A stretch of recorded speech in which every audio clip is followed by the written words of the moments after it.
మూసీ పరివాహకంలో జరుగుతున్న తమ నిర్మాణాలన్నీ సక్రమమేనని, అందులో నిబంధనల ఉల్లంఘన జరగలేదని ఆదిత్య కేడిఆర్ రియల్టీ స్పష్టం చేసింది. వాస్తవాలను పరిశీలించకుండా పర్యావరణవేత్త డాక్టర్ లుబ్నా సర్వత్ ఆరోపణలు చేయటం సబబు కాదని పేర్కొంది. మూసీ నది పరివాహకం వెంబడి జరుగుతున్న ఆక్రమణలపై ఆమె గళమెత్తుతున్న సంగతి తెలిసిందే. వెంటనే ఆ ఆక్రమణలు, పారిశ్రామిక కాలుష్యంపై చర్యలు తీసుకోవాలని కోరుతూ ఇటీవల సీఎం రేవంత్ రెడ్డికి లేఖ రాశారు. ఈ నేపథ్యంలో ఆ ఆరోపణలపై ఆదిత్య కేడిఆర్ రియల్టీ స్పందించింది. తమ ప్రాజెక్టులో నిబంధనల ఉల్లంఘన అనేదే జరగలేదని స్పష్టం చేసింది. మూసీ నదిని ఆక్రమించి ప్రాజెక్టు కడుతున్నారంటూ డాక్టర్ లుబ్నా సార్వత్ చేస్తున్న ఆరోపణలన్నీ గూగుల్ ఎర్త్, ఎన్ఆర్ఏసీ మ్యాప్ల అధికారిక కేఎంఎల్ డేటా ఆధారంగా చెబుతున్నారని, అయితే అది ఏ అధికారిక కేఎంఎల్ సమాచారం అన్నది స్పష్టంగా లేదని ఆదిత్య కేడియా రియల్టర్స్ పేర్కొంది. తాను ఏ అలైన్మెంట్ గురించి చెబుతున్నారో కూడా స్పష్టంగా తెలియట్లేదని వెల్లడించింది.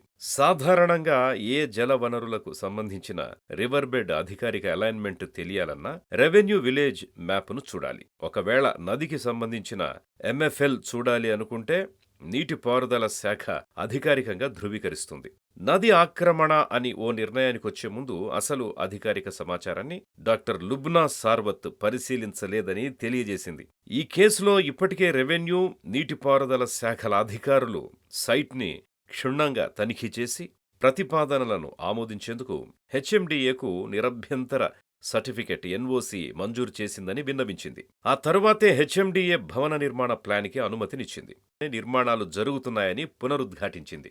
గతంలో కూడా కొంతమంది ఇలాగే ఆరోపణలు చేయటం వల్ల హెచ్ఎండిఏ అనుమతులు ఉపసంహరించిందని, ఆ విషయాన్ని తెలంగాణ హైకోర్టులో సవాల్ చేశామని, హైకోర్టు ఉత్తర్వుల నేపథ్యంలో హెచ్ఎండిఏ అనుమతులను పునరుద్ధరించిందని ఆదిత్య కేడిఆర్ రియల్టర్స్ వెల్లడించింది. అందుకోసం మరోసారి రెవెన్యూ, నీటిపారుదల శాఖ అధికారులతో తనిఖీలు కూడా చేయించింది.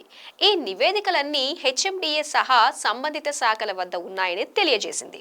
అవాస్తవాలు, తప్పుడు సమాచారం ఆధారంగా దారుణమైన ఆరోపణలు చేసే ముందు డాక్టర్ లుబ్నా ఈ నివేదికల్ని పరిశీలించి ఉంటే సబబుగా ఉండేదని ఆదిత్య కేడియా రియల్టర్స్ అంటోంది.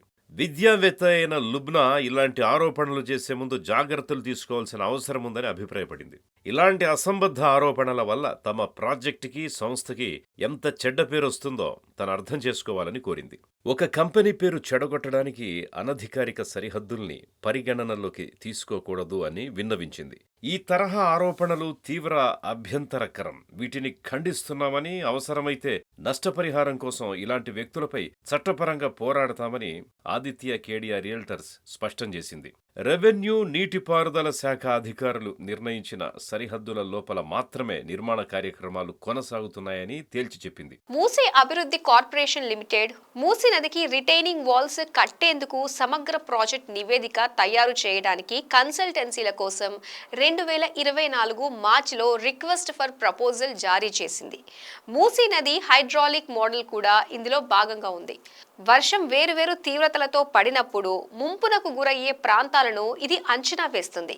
సమీప భూములకు ముంపు రాకుండా సంబంధిత అధికారులు నిర్ణయించినట్టు నదీ పరివాహక ప్రాంతంలో రిటైనింగ్ వాల్స్ నిర్మించాలని కోరుతున్నారని ఆదిత్య కేడిఆర్ రియల్టర్స్ వివరించింది. అంటే ఇప్పుడు ముంపునకు గురయ్యే ప్రాజెక్టులోని ప్రతి ప్రైవేట్ భూమిని తీసుకెళ్లే ప్రతిపాదన లేదని, రిటైనింగ్ వాల్స్ నిర్మాణానికి ముందు, తరువాత నదీ ప్రవాహం వెంబటి క్రాస్ సెక్షన్ డ్రాయింగ్లను చేర్చాలని అధ్యయనం ప్రతిపాదించిందని వివరించింది.